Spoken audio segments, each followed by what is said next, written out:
Welcome back, everyone, to the Geeks, Geezers, and Googleization Show, the home of Googleization Nation, where we talk with HR and business thought leaders about the crazy shift going on all around us and explore the disruptive convergence of technology, business, and people. Here are your hosts, Ira Wolfe and Jason Cochran. Hey everyone, welcome back for another episode of Geeks, Geezers, and Googleization. Thank you for being part of Googleization Nation. I'm Ira Wolfe.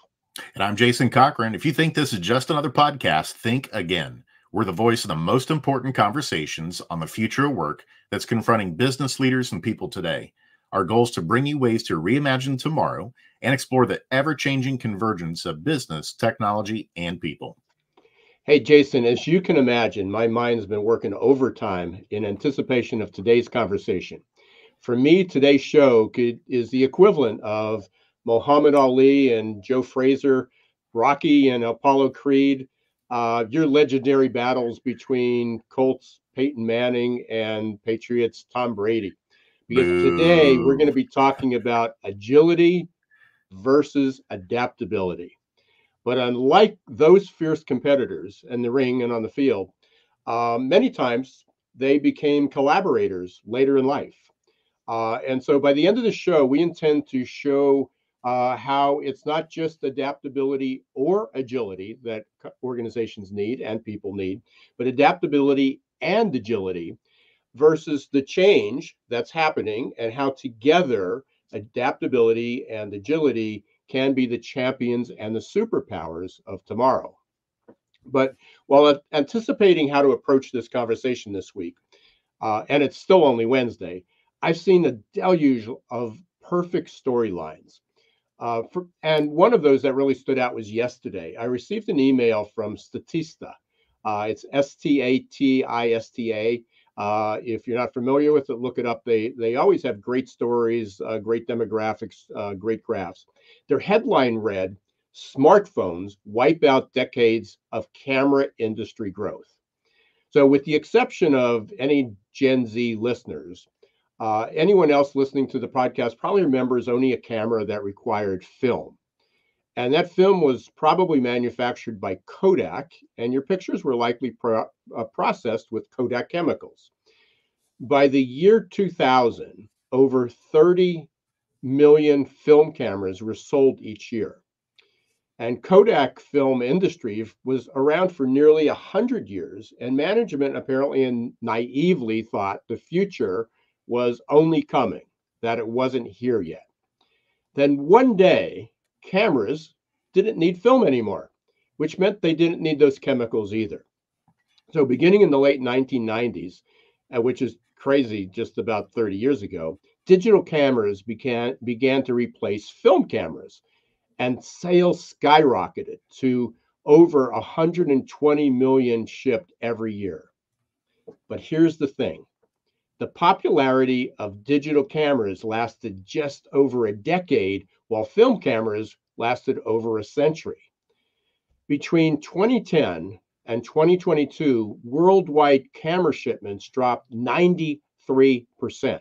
Shipments of cameras with built-in lenses, and you're probably familiar with some of these companies like Olympus, Canon, and Nikon, dropped from 110 million sales a year to 2 million in just 12 years. So it's not that people aren't taking pictures anymore, because it's estimated that there's over 5 billion photos taken every day, and the average person takes 22 photos daily as well. What are they using? Smartphones. Maybe the headline should have read, "Smartphones Crush a Century of Camera Industry Growth." But now I can go on and talk about industries that don't exist and iconic businesses that no longer exist.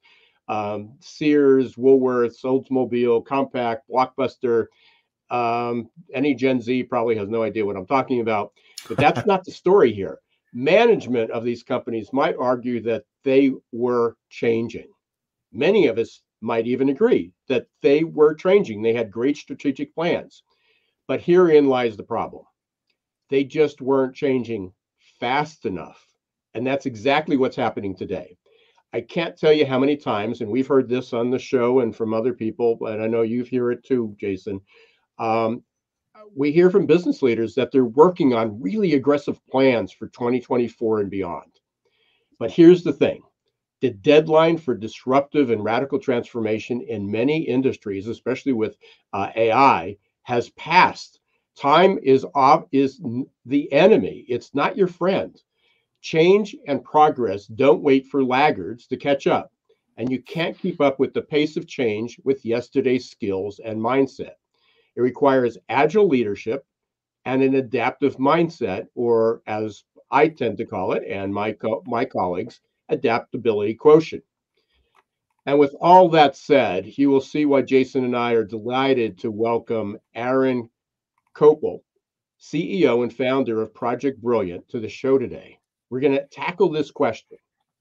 What must companies do to prevent their best product or service from becoming the next Camera, the next Sears, the next Blockbuster? But before we get to Aaron, it's time for the perfect labor storm. This is where I get to point out a disruptive, surprising, or worrisome trend that we believe you should know. And this is perfect timing for today's show, because just minutes before the show went on, I participated in a webinar sponsored by Bullseye, and they shared expected management trends in the next coming 5 years. Topping the list is converging people, culture, and strategy. In 2019, this was at the bottom of the top priority list. The next was, and this is current, the next was adopting Agile. This dropped, which is good news for Aaron. Although this dropped to number 2 slot, it's still a high top priority. And then these were curious, increasing awareness of the need for change management. It's number 3, which is good, but I'm not sure why it's still on the list. Why do we need to increase awareness for the need for change? Leveraging technology was 4, which is also curious. That's the same as 2019, despite the fact that, with the growth of AI. Building organizational capacity jumped from number 5 to the top spot because it was sharing that comparing with converging people, culture, and strategy. And integrating project management into change management fell from the top spot in 2015 to dead last in 2023. And let me close with this. This message literally just flashed on my screen just a second ago. I have to read what it's about, but it says information from 3 months ago is obsolete today. All right, it begs the question, how fast is too fast? We talk about adaptability and accelerating change all the time on the show, but what's happening right now is really intriguing.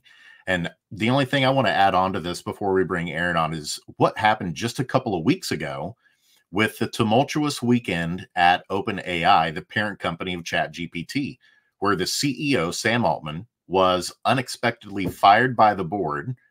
And then 72 hours later, he was rehired and the board was fired.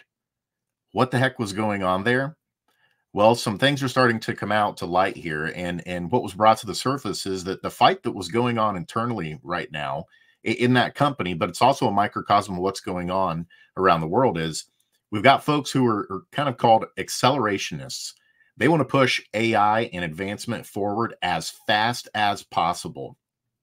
And then we have folks on the other end that are maybe more of the cautious optimists who want to slow this down and keep the advancements safer. And it appears the new board is going to be more balanced and in favor of some checks and balances that weren't necessarily there before to help keep Altman in check, as he can be known to play fast and loose with safety, according to some of his critics. And this is all just kind of a microcosm of the intersection that we find ourselves at right now with AI as it quickly becomes more integrated into our world and is already changing so much of what we've known. A couple examples, in addition to what you were sharing, Ira, about how much change has happened with cameras. Listen to this with AI. AstraZeneca right now is already using AI to create anti-cancer antibodies to cure cancer. And just last week, Google DeepMind researchers reported that their AI model discovered, listen to this, their AI model discovered last week 381,000 stable new materials for scientists to make and test in a lab. And it did it just like that. With all this exciting change going on right now around us, we've got to upgrade our human operating systems to adopt agile and adaptive mindsets so that we aren't left behind. And just as the legendary Doc Brown said in Back to the Future 2, Marty, where we're going, we don't need roads. To help us learn more about what all of this means and how we can thrive through all of this change, we're thrilled to have Aaron Kopel with us, the CEO and founder of Project Brilliant. So without further ado, let's bring him on. Let's give him a warm Googleization nation to Aaron Kopel.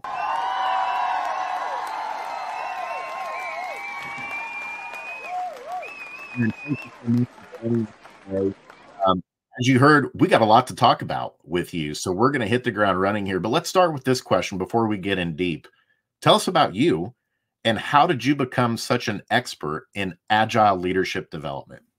Yeah, well, first of all, thanks, Ira. Thanks, Jason, for having me. It's exciting. I'm so glad we have about 6 hours to talk about all this stuff because there's so much to cover. Right. So for me, yeah, so I long ago founded a couple of startup companies, tech startups. Unfortunately, did not become Zuckerberg, but learned a lot about that sort of mindset of being in a startup, really having to focus on customer needs and be able to deliver and adapt as you went. And so even though those startups were not successful, learned a lot about that mindset and then how to take action with that.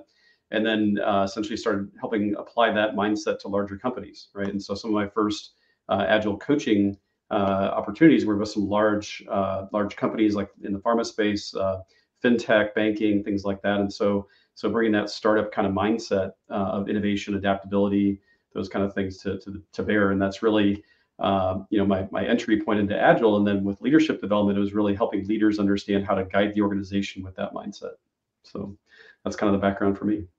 Perfect. And we're going to be getting into some terminology that maybe for some folks they've heard before, but they don't have a clear understanding or definition of it today. So again, before we get in too deep, can you kind of just set the table for us when you're talking about agile methodology or agile leadership development? Can you kind of help clearly define those terms for us and for our listeners so that we've got a good understanding before we dive deep into these subjects? Yeah, sure thing. So the definition of agile that we typically use for us, and a lot of this comes from the software development world, of course, but for us, agile is a mindset that we think about delivering value iteratively, incrementally, and doing that collaboratively. So it's really about those kind of things, the mindset of iterative incremental development, delivering value, collaborating, and then ultimately continuously improving. So it's a lot of what you guys were referring to is just really keeping up and trying to improve all the time because things are always changing and advancing, and it's really keeping up with that. And so that kind of definition of agile, then you apply that to leadership, and it's really getting into that mindset and how do you guide the organization, how do you manage people, how do you deal with change in general with that mindset as a leader. And so you can't lock things in and have big plans, long time horizons where things aren't going to change. We just know that's not happening anymore, right? And so as a leader, it's really taking that mindset to heart, starting to shift our behaviors, and really applying that to everything we do as a leader. Right. And Aaron, we talked a little bit about this before the show. So I want to be able to talk about the difference between adaptability because that's where I focus. So we talk about adaptability, and Agile fits into that. And you're talking about Agile, and I know you talk about adaptability fits into that model. So it's kind of chicken or the egg here.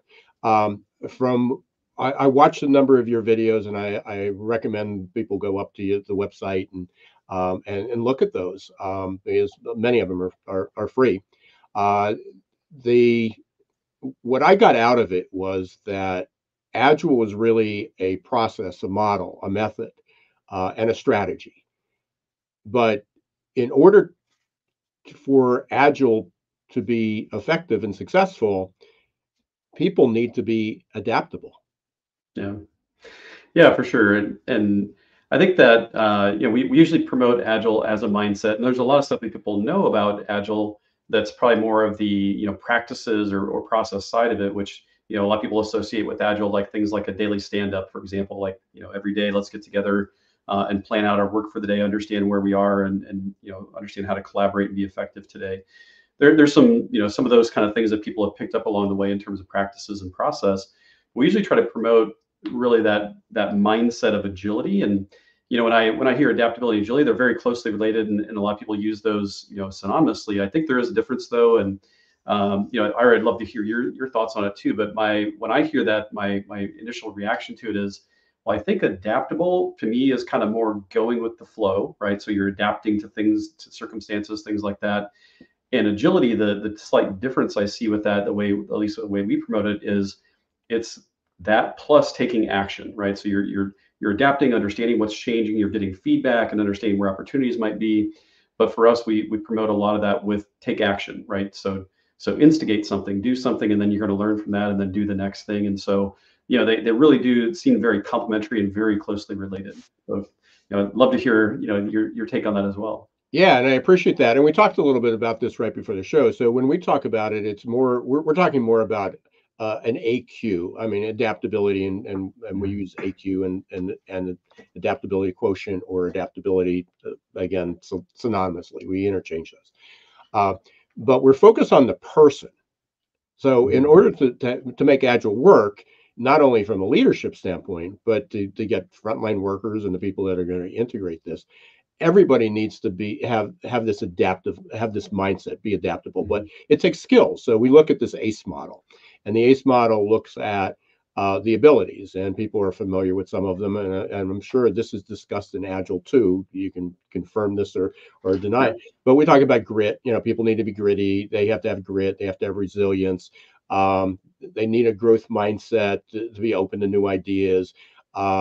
They have to have mental flexibility, because we live in this VUCA world, which is volatile, uncertain, complex, and ambiguous.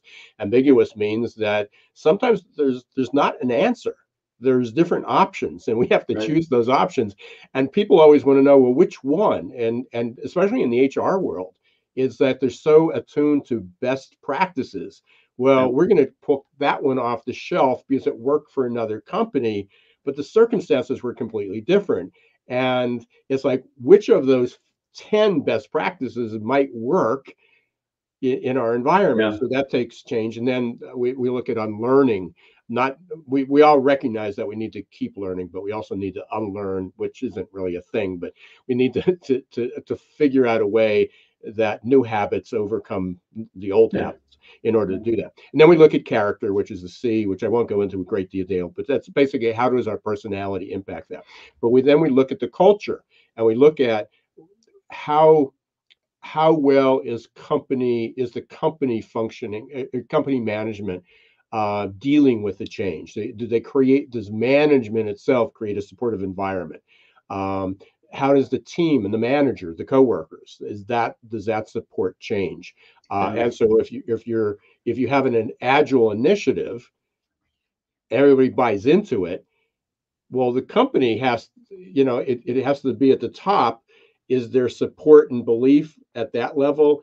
And then the next level down to the team. And then what are the work policies, which I think, and to me, that's really where Agile can help change the policies and the processes in there.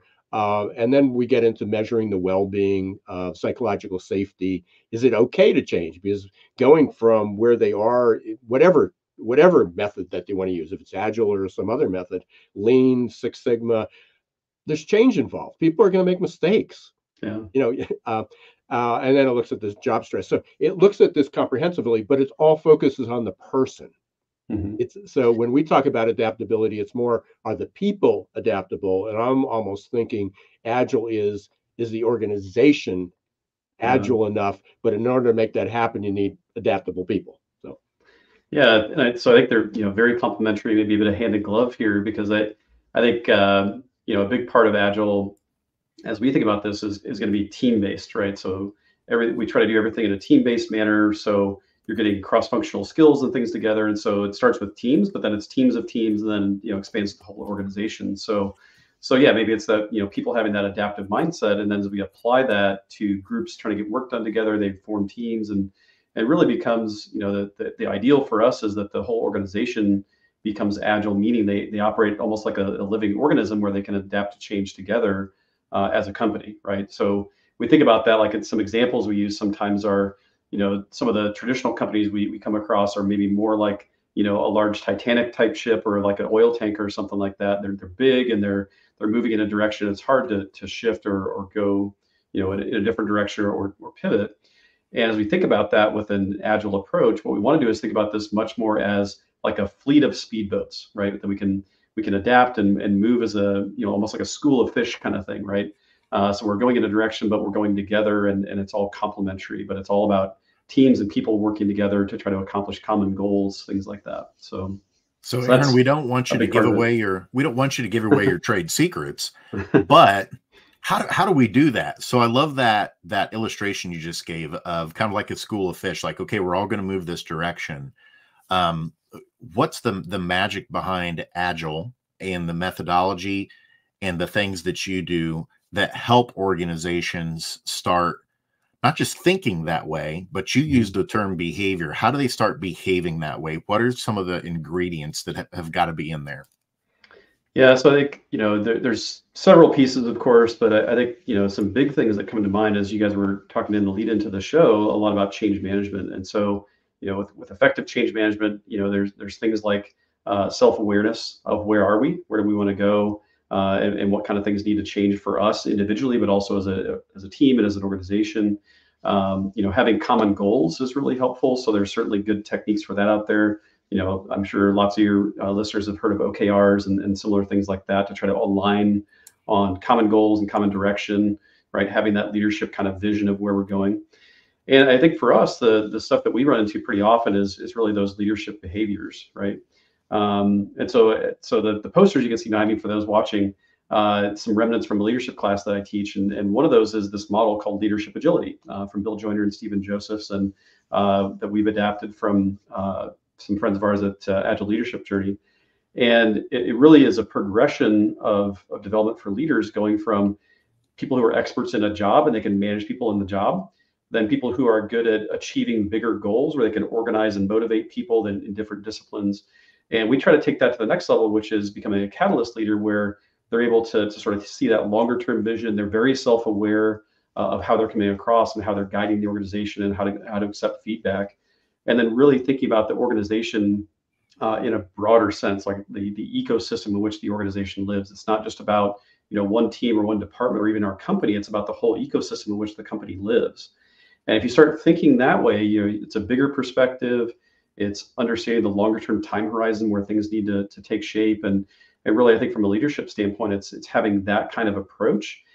Even if you are operating in a more tactical day-to-day kind of a role, you can still have that kind of a mindset about thinking about the bigger picture, thinking about the why behind things you do and how those will connect the dots to the future. And I think that's a lot of what we try to help individuals sort of adopt that mindset and the behaviors that come with that, so that they can be effective in guiding teams, guiding business units or organizations through change. And so there's a lot that comes with that, and it's of course really hard, but it's a lot about that change management kind of stuff. So Ira, is really interesting to hear that that the change management one sort of dropped on the list, but it's still there. And I think part of the reason it's there is people hear the term change management, they don't fully understand it, but they think they've checked the box already and they want to move on and do something else, right? But that's just something that's got to keep going on, right?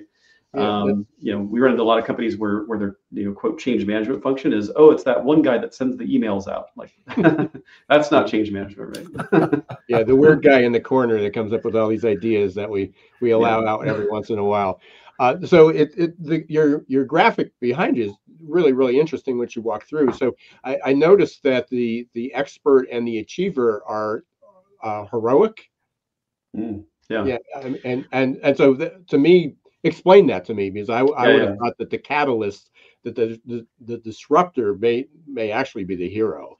Yeah, it's interesting. We try to so let me just, I guess, explain what we mean by heroic. It's really, if you're an expert leader, you're someone who's in the management role because you're an expert in a discipline. So for us, we talk a lot about, for example, you're a software developer, you get promoted to be the manager of the software developers, and the reason you got promoted because you're good at it, right? You understand how it works. You can help those people directly understand how to do their jobs. So you're an expert in that thing. And they're heroic in the fact that they can take all the burden on their shoulders. And if, their person that reports to them is struggling, they can jump in and, put their hands on the keyboard and do the job for them. And so they can jump in and be the hero if they need to be. The achiever leader is also heroic, but from a different perspective. It's not so much they can jump in and do all the work, but they're heroic from the fact that they can come up with the best idea and rally people to the cause and motivate them and, get morale going and all that kind of stuff, and sort of be that rah-rah, kind of person at the town hall, getting everyone excited.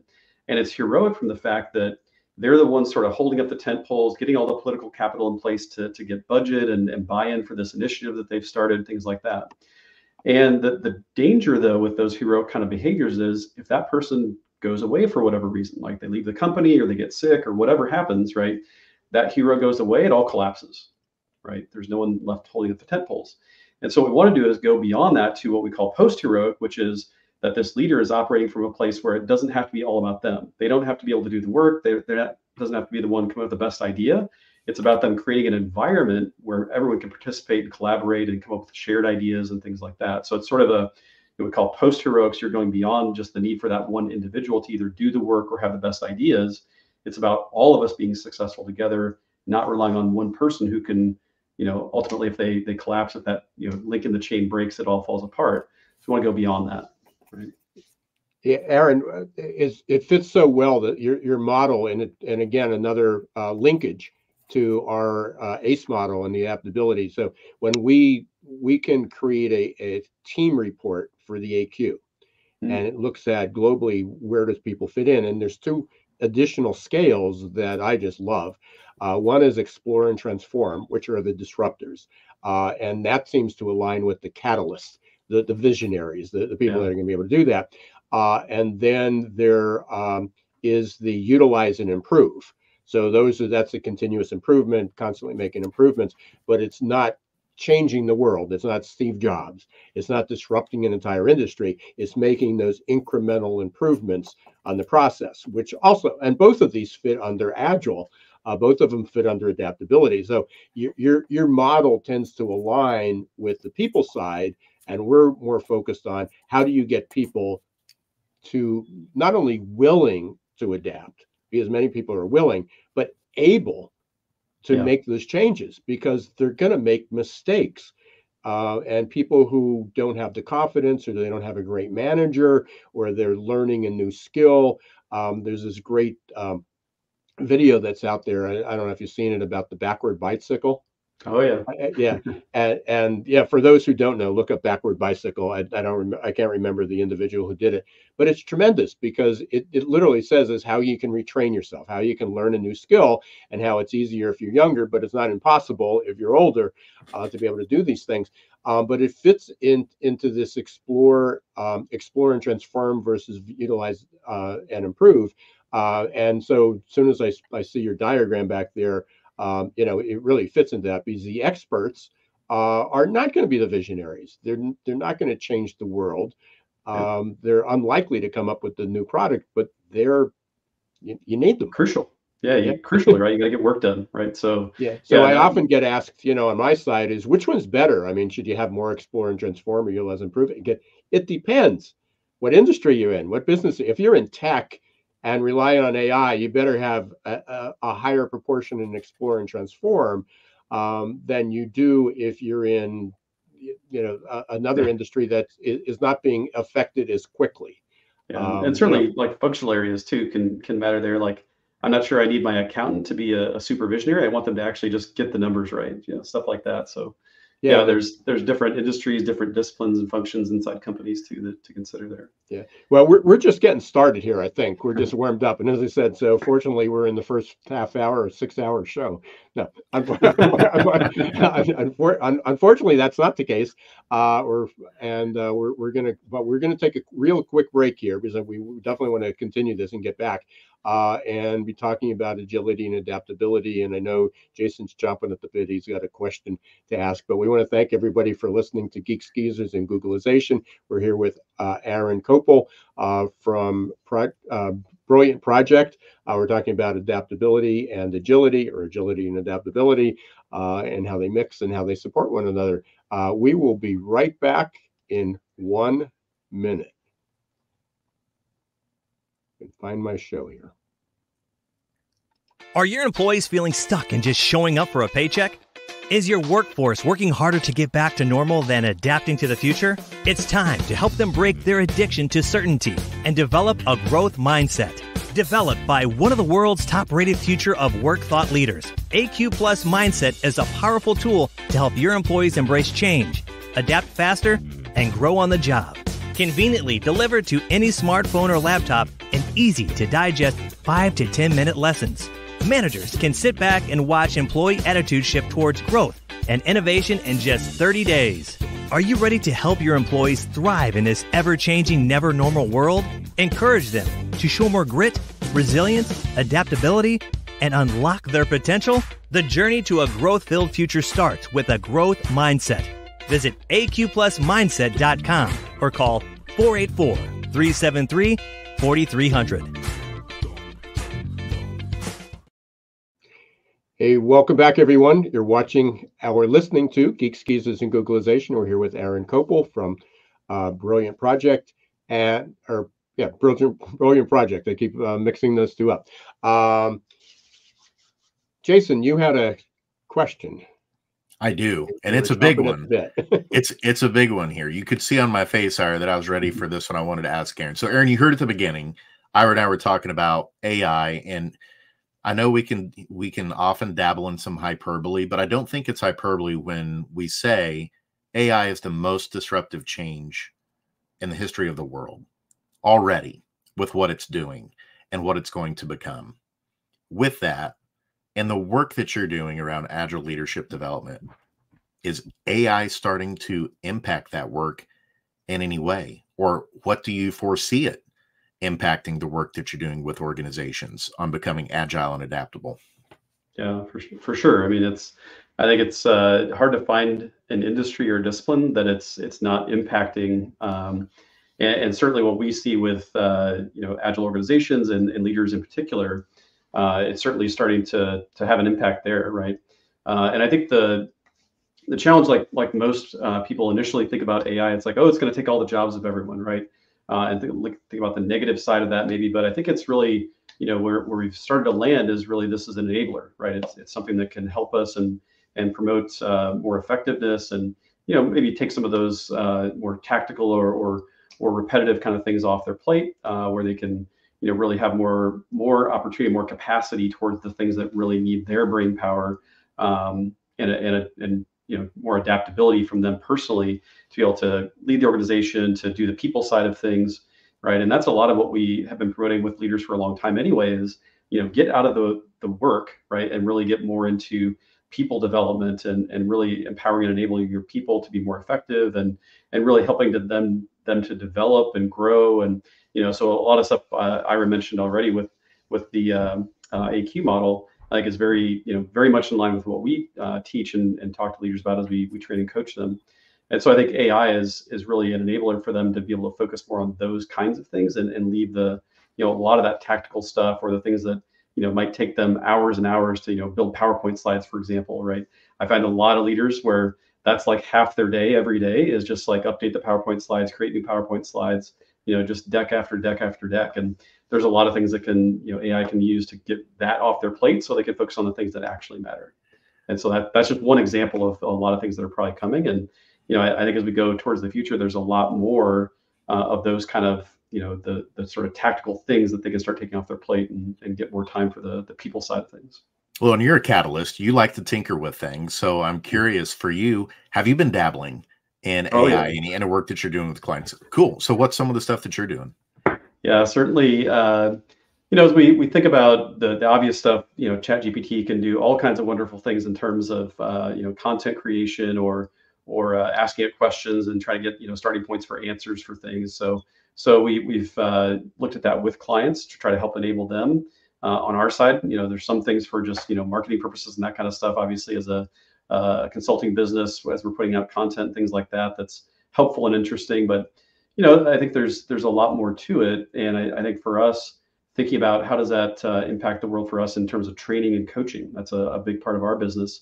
And so we do a lot of creative and unique things in training, especially in in-person classes. Like you can see some of the stuff behind me; these are all like live drawings that we do, even virtually in our classes. But so it's not going to take over that necessarily, but it could be a good enabler in terms of how do we prepare people to come to class more aware of what we're going to talk about, so we can have better conversations in our training classes, for example. And so they're not starting at 0, they're starting at 10 or 20, right? in terms of percent of understanding what we're going to cover, so that we can get deeper.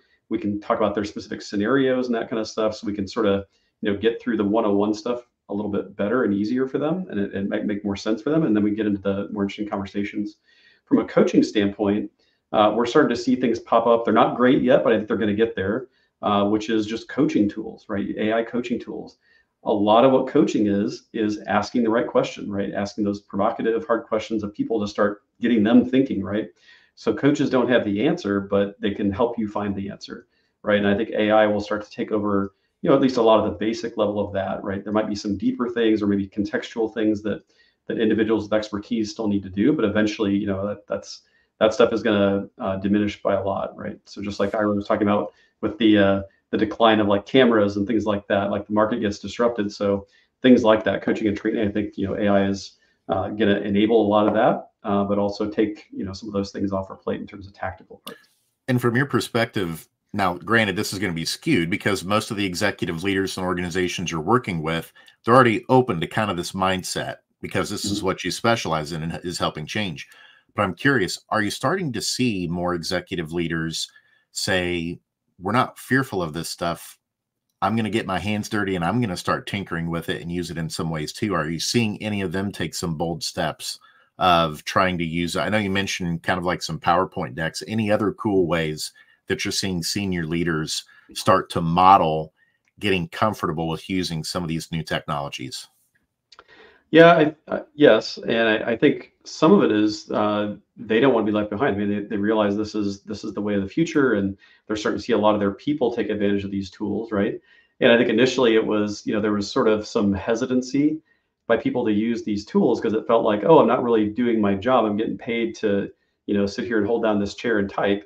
Well, no, you're really getting paid to think and solve problems, right? And if this can help you solve problems better and faster and easier, great, right? That's awesome. And so now you can solve more problems and maybe solve them better. And so I think leaders are recognizing that, and I think they want to be role models for that as well. So really promoting this with their people and saying, yes, it's okay. It's not just okay. We should use these tools. Otherwise, we're going to be left behind because everyone else is going to use them. And so really from a leadership standpoint, being role models for that and really spending some time investigating and researching what are the other tools. So I see lots of leaders looking for webinars for AI in whatever discipline or function or industry out there, just trying to learn, which is a great sign, right? So I find there's been a lot of leaders who sort of have risen to a certain point and then they rest on their laurels because they feel like they're they built up the expertise. Now I'm just going to use that expertise and just sort of milk it, right? And I think they're finding that they can't do that as much as they used to. They really need to continue to learn and continue to advance and find that next plateau. And I think a lot of these AI tools can help them get there. I think they're also discovering it's not just ChatGPT, just go, type in a question, get an answer. It's a lot of other things, there's all kinds of ways AI can be used. I'm going to send it back over to I real quick, but I just got to make one comment about what you said, Aaron. I think you just gave the title of your book that you're going to write. And it's, you're getting paid to think and solve problems. Literally everyone, that is your job, regardless of your role or title. You're solving problems for customers. You're solving problems internally in your organization. Absolutely love that, Aaron. Yeah, great. Yeah, I'll actually take it one step further. And this was from Bob Johansson from the Institute of Future Work. He said in the future, there will be no problems to solve. There's just dilemmas. And that's what people struggle with. And we talked about that before with options is people want a clear choice. It's binary. It's it's A or B. And the problem is it's C, D, E, or F as well. And it depends on your circumstances. So it gets more complicated and people hate that. Aaron, so there are obviously people, Agile's been around for a while, for decades. And so people are familiar with it, and certainly leaders are familiar with it. Why are there times when it's not appropriate? And beyond just, hey, we're not ready for it yet. I mean, you may recognize it. People say, hey, we put on Agile for the list. Can you come in and do some training? So get that. They're not ready as an organization. But are there circumstances where Agile isn't the right fit at that time? Yeah, definitely. So that's something we talk with our clients about up front when we engage with them is, what are the problems you're trying to solve? What are the issues you're having? What challenges are you facing? And let's talk about those, right? And so there's some pretty good models out there. The most popular one we refer to is called the Cynefin framework from David Snowden. And it's really talking about the different types of problems you might find, which is simple problems, complicated, complex, and chaos, right? Those kind of categories you can be in. And so in chaos, right, when everything is up in the air, we're not sure what's going on, then it's kind of just a do what makes sense to try to get out of chaos, right? There's not really a recipe for that. On the simple side, right, the other end of the spectrum, that's where you can just have a checklist and just repeat the process over and over again, and that's you can come up with best practices and process procedures and all that kind of stuff and be successful, right? Because it's the same thing every time, and we don't really need to adapt. It's just execute efficiently. And that's where things like Lean Six Sigma and those kind of frameworks and tools fit really well, right? We're trying to be repeatable, low defect rates and all that kind of stuff. That's simple problem space. The more interesting ones are we get into complicated and complex. And so Agile really fits in the complex domain. And the difference between the two, complicated and complex, end up being complicated is there's a lot of parts, but there's still a way to do it, right? There's probably good practices, and it's a matter of picking which one to use, right? In a complex space, that's when you've got change, right? It's not just I've got all the pieces and parts I have to figure out how to do it. It's changing, right? And we don't have all the pieces, and we may never, right? So we got to figure out how to adapt and deal with it. And so that's where Agile really fits in the complex space, and all the other spaces there's probably a better answer, a different way to do it. And so in a complicated space, there's things and tools that oftentimes we'll recommend more of like a lean approach. Something like that. Waterfall can work in simple places, simple problem spaces. And so, yeah, when we talk with our clients, Agile is not the silver bullet. It's not for everything, but let's use it where it makes sense. And that's when things are changing rapidly. And we need to be able to adapt and pivot and take action and things like that. And so kind of, we go through some examples in our class and give different scenarios or different examples of types of problems. And it's really interesting to see people try to categorize those and come to some realizations like, for example, one of the things we will say is, well, where does like doing knee surgery fit? And we say, well, yeah, it sounds like it's difficult, but if you go to medical school and study and become a surgeon, like that's pretty straightforward, actually, right? You understand how to fix knees, and there's only so many parts in it, and it's really more of a complicated thing. It's just about deeper learning, but there's patterns, and there's a handful of different maybe approaches to that, but it's something you can solve if you have the understanding. Versus a complex space, I always say, is anything to do with people, because people are strange creatures. They do things like change their mind, right? And they get emotional, and they have stuff go on in their lives, and that impacts what they do. And that's the kind of stuff when we point to a complex situation, right? Anything to do with people is going to have that component to it, because they can change their mind, they can get influenced, they can have reactions that you may not expect, and that's when you have to be able to pivot and adapt and all those things. It's interesting. Coming from healthcare and having been in that environment, I will guarantee you that every orthopedic surgeon, every resident, every physician will say, no, you obviously don't understand how complex a knee surgery is. Obviously, there's all these variables. And so sometimes the worst people to ask if it's complex or complicated or simple is the expert or is the professional doing it, where you need an outside look at it. Because I know everybody says, you don't understand my business. It's really much more complicated or more complex than that. But sometimes by taking a step back, it's not. They overcomplicate it and make it overly complex.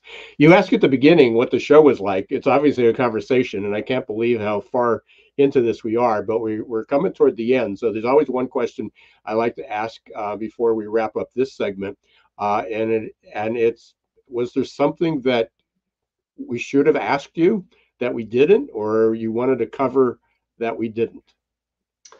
No, I think you guys have done a great job, and it's been a pleasure being on the show. Like the one thing that I usually like to stress that we touched on, but maybe is worth just reiteration is really that change management part of it, right? So that's something Ira, you referred to coming in with some statistics, and I think that's again just something that's really overlooked and misunderstood.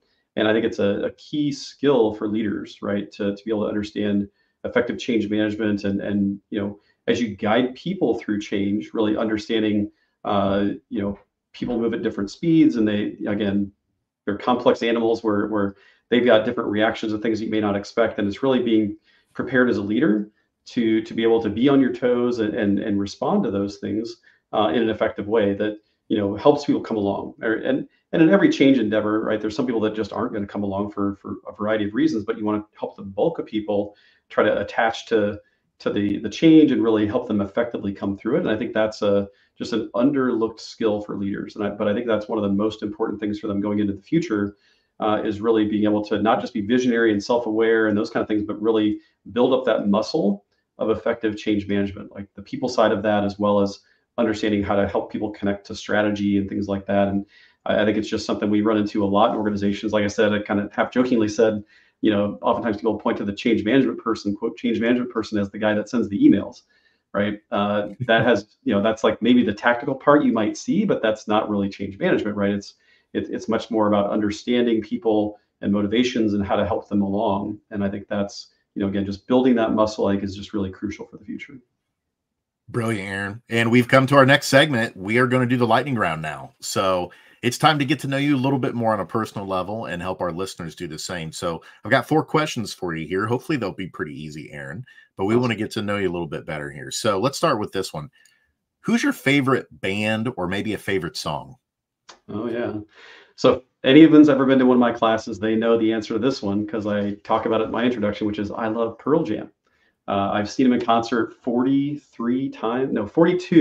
because the last concert I was supposed to go to right across from your house, Jason, was canceled during the summer, unfortunately. So yeah, but I've seen them all over the world, all across Europe and across the US. They are definitely my favorite band. I love it. And for those in the Indianapolis area, they are supposed to be coming back this summer. So supposedly they couldn't make it last year in Indy because of COVID. But hopefully Eddie's feeling better, and hopefully we can get Pearl Jam back here in Indy. So love that. I'm a big fan of a lot of the grunge era bands too. So I love a Pearl Jam reference. How about this one? If there's one person that you could meet in the history of the world, who would it be? Ooh, that's a tough one, man. Oh, geez, I don't know. I'm from Illinois, and it's the land of Lincoln, so I'm going to throw out Abraham Lincoln because he's seems very intelligent and very witty, and I like to fancy myself as maybe both of those things. At least one of them. I'm kind of witty sometimes, maybe not as intelligent, but as him. But yeah, I'd say that's one of my top choices, Abraham Lincoln. How about that? Well, I love that, and maybe another kind of undertone to it is, I would imagine, I'm not a historian here, but Abraham Lincoln probably managed a lot of change in his presidency that was going on in the country at that time, where he probably had some change management expertise that he was wielding to try and keep the country together. So lots of chaos and complexity. You got it. You got it. How about a hidden talent or a hidden skill that people wouldn't guess about you? Ooh, yeah. So I've actually been going through pilot training, so starting to become a pilot just for fun, not to become an airline pilot eventually, but just more for fun. Something I've always wanted to do as a kid, and just either never had the money or the time or both. And so it's something I've picked up in the last year, and it's, you know, slowly getting to that point where I got enough hours and things like that. But that's something is a passion of mine that I'm trying to take action on. I love that. So can Ira and I call you up anytime we're wanting to go on vacation? That's the plan. Yeah. So side business. Awesome. I dig it. I love it. That's really cool. I love that. And then last one, and maybe these are related, but how about a favorite hobby? Would it be the flying now, or is there another hobby of whenever you've got some downtime, this is what you're going to do to get in the zone? Yeah, my thing is travel. I love to travel and go new places. I rarely go to the same place twice. And so my count of countries I've been to so far is 53. And so part of that was I lived internationally as a kid. And so, you know, got a lot of that under my belt. Probably by the time I was 15, I had been to more than 20 countries. It's a passion I've tried to pass on to my kids. So my kids are teenagers, and they're approaching 15, 17 countries they've been to as well. So that's my passion. When I'm not home and not busy with work, I try to go somewhere new, some new country or some new place, even in the US. That's incredible. And so maybe there's an intersection there of being able to fly on your own, that you'll be flying yourself all around the world one day. For sure. I love it.